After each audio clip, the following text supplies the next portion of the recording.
പിതാവിൻ്റെയും പുത്രൻ്റെയും പരിശുദ്ധ റൂഹായുടെയും തിരുനാമത്തിൽ ആമേൻ. സ്ലീബാ പെരുന്നാളിന് ശേഷം ഒന്നാം ഞായർ. ക്രൈസ്തവ അനൈക്യം, ക്രിസ്തീയ സാക്ഷ്യവും സുവിശേഷ പ്രഘോഷണവും ദുർബലമാക്കുന്ന ഈ നാളുകളിൽ ക്രൈസ്തവർ വ്യക്തികളായും കുടുംബങ്ങളായും കൂട്ടായ്മകളായും സഭയായും ക്രിസ്തുവിൽ ഒന്നാകേണ്ടുന്ന ഐക്യത്തിൻ്റെ കാഹളധ്വനി പുനരൈക്യ വേദികൾ മുഴക്കുന്ന ദിനങ്ങൾ. മാറുന്ന രാഷ്ട്രീയ, സാമൂഹിക, സാമ്പത്തിക, സാംസ്കാരിക പശ്ചാത്തലത്തിൽ ക്രൈസ്തവർ ക്രിസ്തുവിൽ ഒന്നിച്ച് സുവിശേഷ പ്രഘോഷണം സാധ്യമാക്കുക എന്നത്തേക്കാൾ അധികം ഇന്ന് അത്യന്താപേക്ഷിതമാണ്. ഇനിയും വിഭാഗീയത അരുത്. തിരുസഭ ക്രിസ്തുവിൻ്റെ ഏക ശരീരമാണ്. ഇന്നത്തെ വിചിന്തനത്തിനായി തിരുസഭ നൽകുന്ന സുവിശേഷ ഭാഗം വിശുദ്ധ മർക്കോസിൻ്റെ സുവിശേഷം 13-ാം അധ്യായം 28 മുതൽ 37 വരെയുള്ള തിരുവചനങ്ങളാണ്. അത്തിമരത്തിൽ നിന്ന് പഠിക്കുവീൻ, അതിൻ്റെ കൊമ്പുകൾ ഇളതായി തളിർക്കുമ്പോൾ വേനൽക്കാലം അടുത്തിരിക്കുന്നു എന്ന് നിങ്ങൾക്കറിയാം.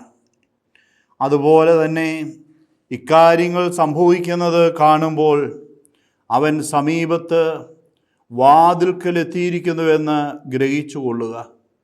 ഞാൻ സത്യമായി നിങ്ങളോട് പറയുന്നു, ഇവയെല്ലാം സംഭവിക്കുന്നതുവരെ ഈ തലമുറ കടന്നു പോവുകയില്ല. ആകാശവും ഭൂമിയും കടന്നു പോകും, എന്നാൽ എൻ്റെ വചനങ്ങൾ കടന്നു പോവുകയില്ല. എന്നാൽ ആ ദിവസത്തെക്കുറിച്ചോ ആ മണിക്കൂറിനെക്കുറിച്ചോ പിതാവിനല്ലാതെ മറ്റാർക്കും, സ്വർഗത്തിലുള്ള ദൂതന്മാർക്കോ പുത്രന് പോലുമോ അറിഞ്ഞുകൂടാ. ശ്രദ്ധാപൂർവം ഉണർന്നിരിക്കുവീൻ, സമയം എപ്പോഴാണെന്ന് നിങ്ങൾക്കറിവില്ലല്ലോ. വീട് വിട്ട് ദൂരേക്ക് പോകുന്ന ഒരുവൻ സേവകർക്ക് അവരവരുടെ ചുമതലയും കാവൽക്കാരന് ഉണർന്നിരിക്കാനുള്ള കൽപ്പനയും നൽകുന്നത് പോലെയാണ് ഇത്. ആകയാൽ ജാഗരൂകരായിരിക്കുവീൻ. എന്തെന്നാൽ ഗൃഹനാഥൻ എപ്പോൾ വരുമെന്ന് സന്ധ്യയ്ക്കോ അർദ്ധരാത്രിക്കോ കോഴി കൂവുമ്പോഴോ രാവിലെയോ എന്ന് നിങ്ങൾക്കറിഞ്ഞുകൂടാ. അവൻ പെട്ടെന്ന് കയറി വരുമ്പോൾ നിങ്ങളെ നിദ്രാധീനരായി കാണരുതല്ലോ. ഞാൻ നിങ്ങളോട് പറയുന്നത് എല്ലാവരോടുമായിട്ടാണ് പറയുന്നത്, ജാഗരൂകരായിരിക്കുവീൻ. ദൈവമേ, സ്തുതി നിനക്ക് യോഗ്യമാകുന്നു. ബാറിക്കുമോ. ഇന്നത്തെ വിചിന്തനത്തിന് 2 ഭാഗങ്ങളാണ് ഉള്ളത്. ഒന്ന്, മനുഷ്യപുത്രൻ്റെ രണ്ടാമത്തെ ആഗമനം. മർക്കോസിൻ്റെ സുവിശേഷം 13-ാം അധ്യായം 24 മുതൽ 31 വരെയുള്ള തിരുവചനങ്ങൾ. 2, ജാഗരൂകരായിരിക്കുവീൻ. മർക്കോസിൻ്റെ സുവിശേഷം 13-ാം അധ്യായം 32 മുതൽ 37 വരെയുള്ള തിരുവചനങ്ങൾ. മനുഷ്യപുത്രൻ്റെ രണ്ടാം ആഗമനം ഭീകര ദുരിതങ്ങൾക്കും പ്രാപഞ്ചിക പ്രതിഭാസങ്ങൾക്കും നടുവിലായിരിക്കുമെന്ന് പഴയ നിയമഗ്രന്ഥങ്ങളും പുതിയ നിയമഗ്രന്ഥങ്ങളും വിവരിക്കുന്നു. യേശു സ്വയം വിശേഷിപ്പിക്കുവാൻ 3 വിഷയങ്ങളിൽ മനുഷ്യപുത്രൻ എന്ന സംജ്ഞ ഉപയോഗിച്ചിരിക്കുന്നു. മനുഷ്യപുത്രൻ ഹീബ്രു വാക്ക് ബെൻ ആദാം, അറമായ വാക്ക് ബാർ നാഷ, ഗ്രീക്ക് ഹിയാസ്തു ആന്ത്രോപ്പ്. യേശു സ്വയം വിശേഷിപ്പിക്കുവാൻ മനുഷ്യപുത്രൻ 3 പ്രധാനപ്പെട്ട വിഷയങ്ങളിലാണ് ഈ മനുഷ്യപുത്രൻ എന്ന വാക്ക് ഉപയോഗിക്കുന്നത്. 1, യേശുവിൻ്റെ ഭൗമിക ജീവിതം. 2, യേശുവിൻ്റെ സഹനം. 3, യേശുവിൻ്റെ മഹത്വത്തോടെയുള്ള രണ്ടാം ആഗമനം. വിധിയാളനായ ദൈവത്തിൻ്റെ അധികാരം തന്നെയാണ് യേശുവിനുമെന്ന് ഈ രണ്ടാം ആഗമനം സൂചിപ്പിക്കുന്നു. ക്രിസ്തുവും ദൈവപുത്രനുമായ യേശു മനുഷ്യപുത്രനാണ്. യേശുവിൻ്റെ രണ്ടാം ആഗമനം മൗഢ്യീകൃതനായിട്ടാണ്. യുഗാന്ത്യ പീഡനത്തിൻ്റെ ഉഗ്രതയേറുമ്പോൾ സഭാ നേതാക്കളായ നക്ഷത്രങ്ങളും വീണുപോയേക്കാമെന്ന് വിശുദ്ധ അംബ്രോസ് പറയുന്നുണ്ട്. സഹനങ്ങൾക്കുമേൽ പ്രത്യാശ നൽകുന്ന മഹത്വവും വിജയവുമാണ് യേശുവിൻ്റെ രണ്ടാം ആഗമനത്തിൻ്റെ പ്രത്യേകത. ദൈവം എല്ലാ യുഗങ്ങളുടെയും രാജാവാണ്. യുഗാന്ത്യ സംഭവങ്ങളെല്ലാം ദൈവത്തിൻ്റെ നിയന്ത്രണത്തിന് കീഴിലായതിനാൽ വിശ്വാസികൾ അനാവശ്യമായി ഉത്കണ്ഠപ്പെടേണ്ടതില്ല. വ്യാജ പ്രബോധനങ്ങൾക്ക് പിന്നാലെ പോകേണ്ടതുമില്ല. യുഗാന്ത്യ സമയം ഭീകര ദുരിതങ്ങളുടെയും നിശബ്ദ സഹനത്തിൻ്റെയും സമയം മാത്രമല്ല, അത് സുവിശേഷ പ്രഘോഷണത്തിൻ്റെ സമയം കൂടിയാണ്. ഹ്രസ്വവും അതിതീവ്രവുമായ വേദന സമ്മാനിക്കുന്ന ഈറ്റുനോവ് ഒന്നിൻ്റെ അവസാനമല്ല, ഒരു പുതിയ ജീവൻ്റെ ആരംഭമാണ്. അത്തിമരത്തിൽ നിന്ന് പഠിക്കുവീൻ എന്ന് പറഞ്ഞുകൊണ്ടാണ് യേശു ഇവിടെ ഈ സുവിശേഷ ഭാഗം ആരംഭിക്കുന്നത്. 35 മുതൽ 40 അടി വരെ പൊക്കം വരുന്നതും ഇടതൂർന്ന ശാഖകളുള്ളതുമായ അത്തിമരം പലസ്തീനായിൽ സമൃദ്ധമായി വളരുന്ന മരമാണ്. അത്തിമരം തളിർക്കുന്നത് വേനൽക്കാലത്തിൻ്റെ സൂചനയാണ്. അത്തിമര ചുവട്ടിൽ ഇരിക്കുക എന്നത് ശാന്തതയുടെയും സമാധാനത്തിൻ്റെയും സൂചനയാണ്. പഴങ്ങൾ പറിക്കുകയും ശേഖരിക്കുകയും ചെയ്യുന്ന വിളവെടുപ്പിൻ്റെ കാലമായ വേനൽക്കാലം ലോകാവസാനത്തിൻ്റെ പ്രതീകമാണെന്ന് ഹിപ്പോളിറ്റസ് പറയുന്നുണ്ട്. അത്തിമരത്തിൻ്റെ ഉപമ ദൈവരാജ്യത്തിൻ്റെ ആഗമനം സൂചിപ്പിക്കുന്ന ഉപമയാണ്. യുഗാന്ത്യം നിശ്ചയമായും സംഭവിക്കും. എന്നാൽ മനുഷ്യപുത്രൻ്റെ രണ്ടാം ആഗമനത്തിനും യുഗാന്ത്യ സൂചനകൾക്കും ഇടയിലുള്ള സമയം വളരെ വളരെ പരിമിതമായിരിക്കും. ആയതിനാൽ ജാഗരൂകരായിരിക്കണം. പിതാവ് സ്വന്തം അധികാരത്താൽ നിശ്ചയിച്ചുറപ്പിച്ചിട്ടുള്ള യുഗാന്ത്യ സമയമോ കാലമോ മറ്റാരും അറിയേണ്ടതില്ല. സ്വർഗത്തിലെ ദൂതന്മാർക്കോ പുത്രന് പോലുമോ അറിയില്ല. വ്യാജ പ്രവാചകന്മാർ പലതും പറയും. എന്നാൽ ശിഷ്യർ ശ്രദ്ധാലുക്കളും ജാഗരൂകരുമായിരിക്കണം. അവർ കാലത്തിൻ്റെ അടയാളങ്ങളെക്കുറിച്ച് വിവേചിച്ചറിഞ്ഞ് സുവിശേഷ പ്രഘോഷണത്തെ ത്വരിതപ്പെടുത്തണം. കാലത്തിൻ്റെ അടയാളങ്ങൾ 3 വിധത്തിലാണ്. 1, പ്രകൃതി നൽകുന്ന ചില സൂചനകൾ. 2, മനുഷ്യർ നൽകുന്ന സൂചനകൾ, ദുഷിച്ച തലമുറ. 3, സൃഷ്ടപ്രപഞ്ചം മുഴുവനും നൽകുന്ന സൂചനകൾ. ഇവ മനസ്സിലാക്കുന്നതിന് നിതാന്ത ജാഗ്രത അത്യാവശ്യമാണ്. അത്തി തളിർക്കുന്നത് വസന്തകാല വരവിൻ്റെ ഉറപ്പായ അടയാളമാണ്. കാലത്തിൻ്റെ അടയാളങ്ങൾ വിവേചിച്ചറിയുന്നതിന് ശിഷ്യർ ശ്രദ്ധാലുക്കളായിരിക്കണം. സുഖലോലുപത, മദ്യാസക്തി, ജീവിത വ്യഗ്രത എന്നിവയുടെ കെണിയിൽപ്പെട്ട് ഹൃദയം ദുർബലമാക്കുന്നവർ കാലത്തിൻ്റെ അടയാളങ്ങൾ വിവേചിച്ചറിഞ്ഞ് ശ്രദ്ധയോടും ജാഗ്രതയോടും സുവിശേഷം പ്രഘോഷിക്കുന്നതിൽ പരാജയപ്പെടും എന്ന് യേശു ഇവിടെ മുന്നറിയിപ്പ് നൽകുന്നു. വിവേകവും വിശുദ്ധിയും ശ്രദ്ധയും ജാഗരൂകതയും കർമ്മോത്സുകതയും ആണ് സുവിശേഷ പ്രഘോഷണത്തിനാവശ്യമെന്ന് എല്ലാ ക്രൈസ്തവരും അറിഞ്ഞിരിക്കണം. സൂക്ഷ്മദൃക്കുകളായ വ്യക്തികൾക്ക് യുഗാന്ത്യ ലക്ഷണങ്ങൾ തിരിച്ചറിയാനാവും. അവർ ക്രാന്തദർശികളാണ്. ഇക്കാര്യങ്ങൾ സംഭവിക്കുന്നത് കാണുമ്പോൾ ഇവയെല്ലാം സംഭവിക്കുന്നത് വരെ എന്ന പ്രയോഗം യുഗാന്ത്യ പീഡനങ്ങളെയും ഭീകര ദുരിതങ്ങളെയും സൂചിപ്പിക്കുന്നു. യുഗാന്ത്യ പീഡനങ്ങളിലെ ഏറ്റവും നിർണായകമായ സംഭവങ്ങളാണ് യേശുവിൻ്റെ കുരിശുമരണവും ഉത്ഥാനവും സ്വർഗാരോഹണവും. ഇത് ദർശിച്ച സാക്ഷികളാണ് ശിഷ്യർ. യജമാനൻ്റെ ഭവനത്തിലേക്കുള്ള പ്രവേശന കവാടത്തിലെ വാതിൽ കാവൽക്കാരനാണ്. പ്രവേശന കവാടം കാത്തു സൂക്ഷിക്കേണ്ടവരാണ് ക്രിസ്തു ശിഷ്യർ. കാവൽക്കാരായ ഇക്കൂട്ടർ ജാഗ്രതയോടെ ഉണർന്നിരുന്ന് കാലത്തിൻ്റെ അടയാളങ്ങൾ വിവേചിച്ചറിഞ്ഞ് സുവിശേഷ പ്രഘോഷണം സാധ്യമാക്കിയില്ലെങ്കിൽ യുഗാന്ത്യത്തിൻ്റെ ഭീകരത അവരെയും സംഹാരതാണ്ഡവമാടും. യുഗാന്ത്യ പീഡനങ്ങൾ അവസാനിക്കുന്നതുവരെ കടന്നുപോകാത്ത തലമുറ ക്രിസ്തു ശിഷ്യരുടെ തലമുറയാണ്. ദൈവരാജ്യ പ്രഘോഷണത്തിൽ നാം നേരിടുന്ന ചെറുതും വലുതുമായ സഹനങ്ങൾ യുഗാന്ത്യ പീഡകളിലുള്ള പങ്കുചേരലാണ്. ചിലർ തങ്ങളുടെ ജീവിതാവസാനം വരെ യുഗാന്ത്യ പീഡകൾ ഏറ്റുവാങ്ങുന്നു. മറ്റു ചിലർ യുഗാന്ത്യ പീഡകൾ അതിൻ്റെ അവസാനം വരെ സഹിക്കുവാൻ വിളിക്കപ്പെട്ടിരിക്കുന്നു.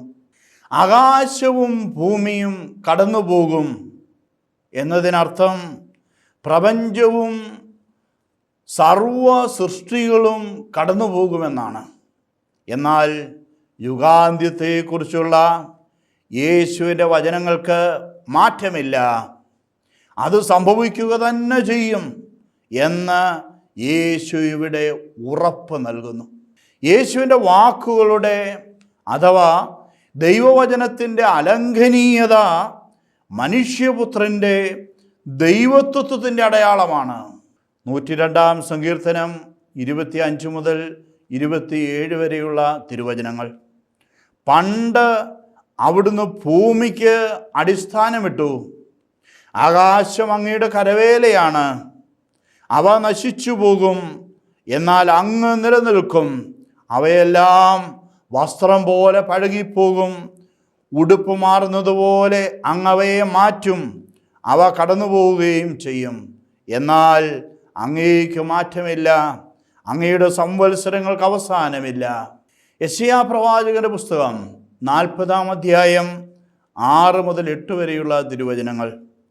ജഡം തൃണം മാത്രം, അതിൻ്റെ സൗന്ദര്യം വയലിലെ പുഷ്പം പോലെ ക്ഷണികവും. കർത്താവിൻ്റെ ശ്വാസമേൽക്കുമ്പോൾ പുല്ല് കരിയുകയും പുഷ്പം വാടിപ്പോവുകയും ചെയ്യും. മനുഷ്യൻ പുല്ല് മാത്രം, പുല്ല് കരിയുന്നു, പുഷ്പം വാടുന്നു. നമ്മുടെ ദൈവത്തിൻ്റെ വചനമാകട്ടെ എന്നേക്കും നിലനിൽക്കും. പുല്ലിനു തുല്യം ഉണങ്ങി പോകുമവൻ, ഹാലേലൂയ്യ. പൂക്കുന്നിതു വയലിൽ പൂച്ചെടി പോലെ ബാർക്കുമോർ എന്ന് നമ്മൾ നമ്മുടെ ആരാധനക്രമത്തിൽ കാണുന്നുണ്ട്. യുഗാന്ത്യ പീഡകളും സഹനങ്ങളും ഏറ്റുവാങ്ങുമ്പോഴും ക്രിസ്തു ശിഷ്യർ അചഞ്ചലരായി മാറ്റമില്ലാത്ത ദൈവവചനത്തിൽ സ്ഥിരോത്സാഹത്തോടെ ക്രൈസ്തവ സാക്ഷ്യവും ശുശ്രൂഷയും നൽകണം. യെശയ്യാ പ്രവാചകന്റെ പുസ്തകം 51-ാം അധ്യായം 6-ാം തിരുവചനം. നിങ്ങൾ മുകളിൽ ആകാശത്തേക്കും താഴെ ഭൂമിയിലേക്കും നോക്കുവീൻ.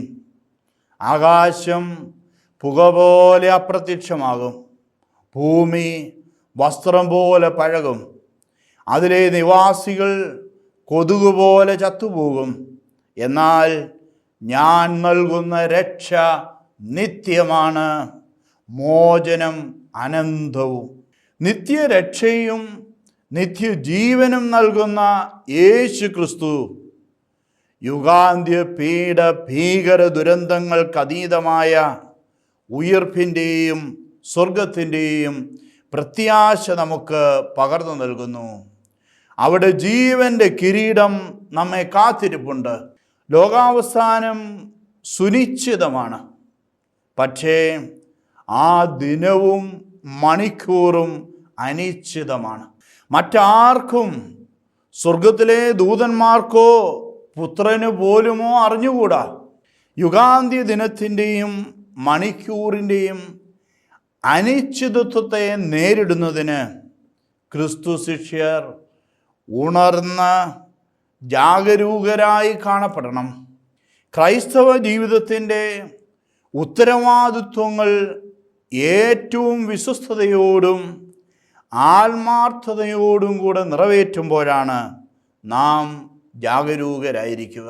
സ്ഥാപനവൽക്കരിക്കപ്പെട്ട സഭയുടെ സ്ഥാപനങ്ങളും സംവിധാനങ്ങളും എപ്പോൾ വേണമെങ്കിലും തകർന്നടിയും.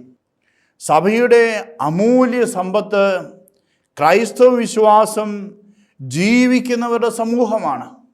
സഭാ സ്ഥാപനങ്ങളും സംവിധാനങ്ങളും വിശ്വാസം ജീവിക്കുന്നതിനാണ്. രാഷ്ട്രീയവും സാമൂഹികവും മതപരവുമായ സംവിധാനങ്ങളൊക്കെ കാലാനുസൃതം വ്യത്യാസപ്പെടും. കാലത്തിൻ്റെ അടയാളങ്ങൾ കണ്ടിട്ടും ക്രൈസ്തവ വിശ്വാസ സത്യങ്ങൾ യഥോചിതം ദൈവജനത്തിൽ എത്തിക്കുന്നതിന് അമാന്തം വരുത്തുന്നവർ വലിയ വില നൽകേണ്ടി വരും. വിശ്വാസം ജീവിക്കുന്നവരുടെ സമൂഹമാണ് സഭയുടെ അമൂല്യ സമ്പത്ത്. യുഗാന്ത്യം അഥവാ അവസാന കാലമെന്നത് സുനിശ്ചിതമാണ്. എന്നാൽ അവസാന ദിനവും മണിക്കൂറും എപ്പോഴെന്നത് എന്നും ഊഹാപോഹങ്ങളുടെ വിഷയമാണ്. എളുപ്പം തെറ്റിദ്ധരിക്കപ്പെടാവുന്ന ഈ വിഷയം ചിലരിൽ ലോകാവസാനം ഇല്ലെന്ന ധാരണ സൃഷ്ടിക്കുന്നു. ചിലരിൽ അസാധാരണ സംഭവങ്ങളുണ്ടാകുമ്പോൾ ഉടൻ ലോകാവസാനമായി എന്ന് ചിന്തിക്കുന്നു. മറ്റു ചിലരാകട്ടെ ശരിയായ ജാഗ്രതയില്ലാതെ ഇപ്പോഴും നിദ്രാധീനരായി തുടരുന്നു. യഥാർത്ഥ വിശ്വാസികൾ യുഗാന്ത്യ ഉത്കണ്ഠകൾക്കതീതമായി ദൈവം എല്ലാ യുഗങ്ങളുടെയും രാജാവാണെന്നും യുഗാന്ത്യ സംഭവങ്ങളെല്ലാം ദൈവത്തിൻ്റെ നിയന്ത്രണത്തിലാണെന്നും തിരിച്ചറിഞ്ഞ് സത്യവിശ്വാസ സ്ഥിരതയുള്ളവരായി ക്രിസ്തീയ ജീവിത ഉത്തരവാദിത്വങ്ങൾ കർമ്മോത്സുകതയോടെ നിർവഹിക്കുന്നു. ശ്രദ്ധാപൂർവം ഉണർന്നിരിക്കുക, കൽപ്പന നിറവേറ്റുക, ജാഗരൂകരായിരിക്കുക. നിദ്രാധീനരും നിസ്സംഗരുമാകരുത്. ഗൃഹനാഥൻ എപ്പോൾ വേണമെങ്കിലും വരാം. ജാഗ്രതയോടെ കർമ്മോത്സുകരാകാം. ക്രിസ്തു സമീപത്തെത്തിയിരിക്കുന്നു. യജമാനൻ വരും അന്നേരത്തുണർവുള്ളവരായി. യുഗാന്ത്യ ചിന്തകൾ ക്രിസ്തീയ ഉത്തരവാദിത്വങ്ങളെക്കുറിച്ചുള്ള തിടുക്കവും ഒരുക്കവും നമ്മളിൽ ജനിപ്പിക്കുന്നവയാണ്. കാലത്തിൻ്റെ അടയാളങ്ങൾ ഭൗമിക സഭ രാഷ്ട്രീയ, സാമൂഹിക, സാംസ്കാരിക, സാമ്പത്തിക ചുറ്റുപാടുകളെ വിവേചിച്ചറിഞ്ഞ് സദാ ദൈവരാജ്യ പ്രഘോഷണത്തിൽ ഏർപ്പെടാനുള്ള ആഹ്വാനമാണ്. കാലത്തിൻ്റെ അടയാളങ്ങൾ കണ്ടിട്ടും നിദ്രാധീനരും നിസ്സംഗരുമായി തുടരുന്നവർ വലിയ വില നൽകേണ്ടി വരുമെന്ന് യുഗാന്ത്യ ചിന്തകൾ ആഹ്വാനം ചെയ്യുന്നു. സഹനങ്ങളും പീഡകളും വിഭാഗീയതയും പ്രപഞ്ച ഭൗമിക ദുരന്തങ്ങളും പ്രത്യക്ഷത്തിൽ ആകർഷണീയത തോന്നുന്ന പ്രത്യയശാസ്ത്രങ്ങളും അനീതിയും അക്രമവും ദുർസാക്ഷ്യവും ദുർമാതൃകയും സമ്പത്തിലും സുഖലോലുപതയിലും മദ്യാസക്തിയിലും രമിക്കാനുള്ള തൃഷ്ണയും വിശുദ്ധ സ്ഥലത്തെ അശുദ്ധ ലക്ഷണങ്ങളും നമ്മളെ നിസ്സംഗരും നിദ്രാധീനരുമാക്കരുതെന്ന് യുഗാന്ത്യ ചിന്തകൾ ആഹ്വാനം ചെയ്യുന്നു. യുഗാന്ത്യ പീഡനങ്ങൾക്കും ഭീകരതകൾക്കും എതിരെ പോരാടുവാൻ കർമ്മോത്സുകരായി നിതാന്ത ജാഗ്രതയോടെ ഉണർന്നിരുന്ന് സ്ഥിരോത്സാഹത്തോടെ സുവിശേഷ സാക്ഷ്യവും ദൈവരാജ്യ ശുശ്രൂഷയും തുടരുവാൻ വിഭാഗീയതകൾ മറന്ന് സ്ഥാനമാനങ്ങൾ ത്യജിച്ച് ക്രൈസ്തവർ ഒരുമിക്കണം. ക്രിസ്തു ശരീരം വിഭജിക്കപ്പെടാൻ അനുവദിക്കരുത്. പിതാവിൻ്റെയും പുത്രൻ്റെയും പരിശുദ്ധ റൂഹായുടെയും തിരുനാമത്തിൽ ആമീൻ.